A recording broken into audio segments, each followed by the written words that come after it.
안녕하십니까. 진선여중 2학년 학생 여러분. 오늘은 2단원 헌법과 국가기관에 관해서 정리하는 시간을 갖도록 하겠습니다. 첫 번째 국회입니다.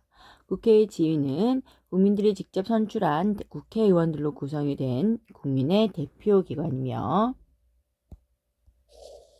두 번째로는 헌법과 개정안을 제안하거나 혹은 법률을 제정 및 개정하는 입법기관, 마지막으로 또 다른 행정부나 사법부의 감시와 통제를 할 수 있는 국가 권력 견제 기관으로서 국민들의 권리를 보장하는 지위를 가지고 있습니다.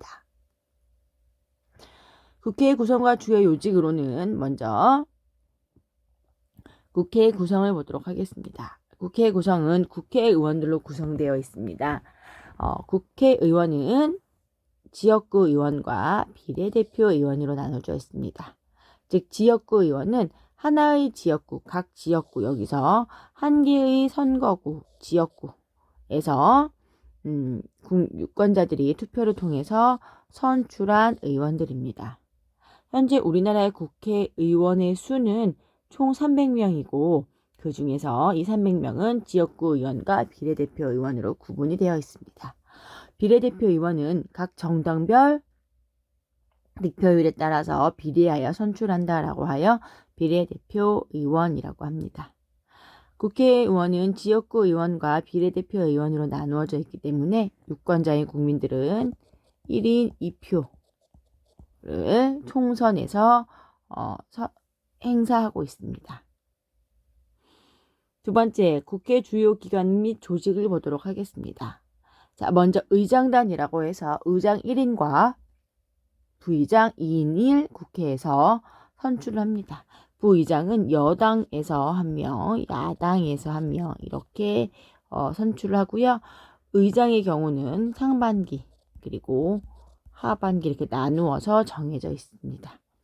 교섭단체는 일정 수 이상의 국회의원들로 구성이 되어 있습니다. 즉 20명 이상의 의원을 가지고 있는 정당은 교섭단체를 갖는다라고 합니다. 이 교섭단체를 두는 이유는 국회의원들의 의사를 사전에 통합 조정한다라고 합니다. 즉 본회의를 효율적으로 할 수 있도록 하기 위해서 둔 것이 바로 이 교섭단체입니다. 두 번째로는 위원회입니다. 상임위원회와 특별위원회, 상임위원회는 항상 존재하는 위원회로서 국방이나 외교, 복지 등 각 분야를 전담하기 위해 즉 전문적인 지식과 배경으로 법률을 제정할 때 필요한 그런 위원회라고 볼 수 있습니다. 항상 활동한다라고 되어 있습니다. 두 번째로 특별위원회입니다. 특별한 안건이 있을 경우 일시적으로 한다라고 해서 예산결산특별위원회, 즉 예산과 결산은 회기 말에, 다시 이야기하면 1년의 마지막 연말에 우리가 1년 동안의 국가의 세금으로 사용한 예산 혹은 결산을 정리합니다. 그때 필요한 위원회가 예산결산특별위원회입니다. 그리고 윤리특별위원회 등이 있습니다. 현재 우리나라의 2021년에 위원회는 더불어민주당이라는 정당과 국민의힘, 그래서 두 개의 교섭단체가 있습니다. 그리고 상임위원회는 현재 17개가 운영을 하고 있고요. 상임위원회 위원장들은 현재 여당의 국회의원들이 모두 다 상임위원회 위원장이라고 합니다. 마지막으로 본회의가 있습니다. 본회의는 표결을 하는 회의입니다. 표결. 다시 이야기하면 최종 심사안건을 최종 결정한다라고 해서 중요한 안건이나 법 제정을 표결을 통해서 결정하는 회의를 본회의라고 합니다. 그리고 국회는 정기회는 매년 9월 1일부터 시작이 되고요. 100일 이내에 회의가 마무리가 됩니다. 매년 1회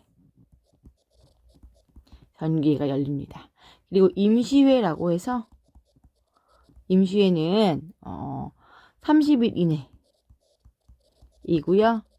국가에서 중요한 일을 결정할 때 대통령이나 혹은 국회의원들이 요구를 통해서 임시회를 열 수도 있습니다. 이번에 국무총리 임명 동의안을 표결하기 위해서 국회의장이 본회의를 소집을 했습니다. 이렇게 중요한 안건에 대해 처리를 빨리 해야 하는 그런 안건에 대해서는 임시회를 통해서 문제를 처리합니다. 정기회의 경우에는 국정감사나 국정감사 혹은 예산 결산을 위해서 연말에 9월 1일부터 하면 보통 12월 중하순까지 열리게 되는 회의를 정기회라고 합니다. 마지막으로 국회의 기능을 보도록 하겠습니다. 국회의 기능은 입법, 법률을 만들거나 혹은 국가의 중요한 재정, 돈의 흐름, 그리고 마지막으로 일반 국정에 관한 거는 이렇게 세 가지로 구분을 합니다. 가장 중요한 것이 입법에 관한 기능이라고 할 수 있습니다. 입법에 관한 권한은 법률을 제정하거나 개정한다. 그리고 헌법 개정안을 제안하고 이 제안된 것을 의결합니다. 자, 의결이란 것은 제안을 할 것인지 말 것인지에 대한 결정이고요.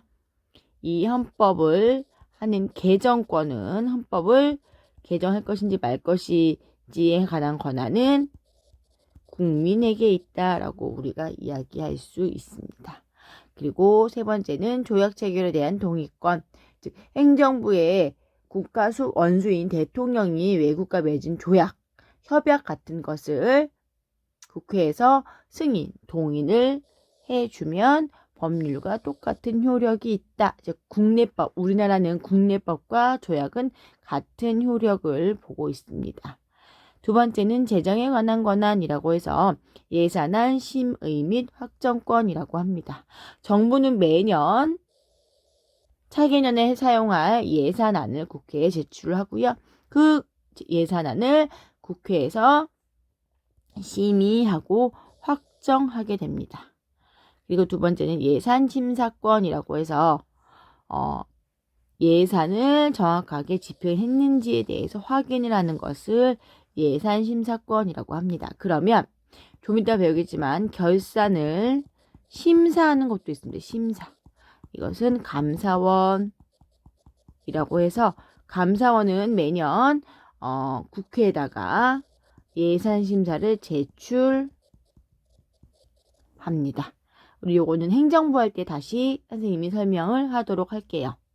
자, 그 다음에 일반 국정에 관한 권한이라고 해서 여기 보면 국정감사권, 국정조사권, 즉 행정부 정책 결정과 집행을 잘 하고 있는지에 대해서 우리가 감시하고 비판하는 권한이 국회에 있습니다.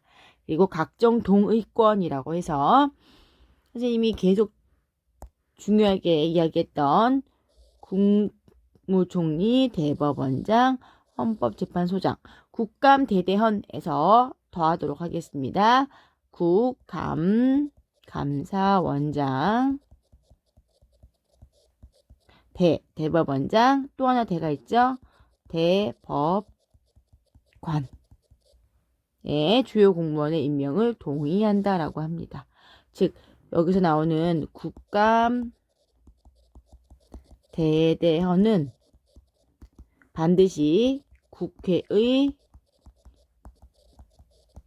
동의가 필요한 그런 공무원이라고 생각을 하면 됩니다. 그리고 두 번째는 대통령의 선전포고, 국군 해외 파병 등에 대한 동의, 즉 한 나라에서 다른 나라에 전쟁을 선포하거나 혹은 군대를 파병할 때는 당연히 국민들의 동의가 필요합니다. 그것이 바로 국회의 동의다라고 말할 수 있고요. 세 번째는 탄핵 소추 의결권이라고 합니다. 탄핵 소추할 짓을 의논해서 결정을 합니다. 그리고 탄핵 심판은 여러분 이미 배웠죠? 어디서 하죠? 헌재에서 합니다. 그리고 이 탄핵할 수 있는 대상들은 대통령, 국무총리, 국무위원 등입니다. 이들의 파면을 요구할 수 있고요. 탄핵의 대상에 제외가 있습니다. 누굴까요? 국회의원입니다. 국회의원들은요, 탄핵 소추 대상에서 제외라고 보면 됩니다. 이렇게 국회에 대해서 간단하게 설명을 했는데요. 국회의 기능에서 자세히 보면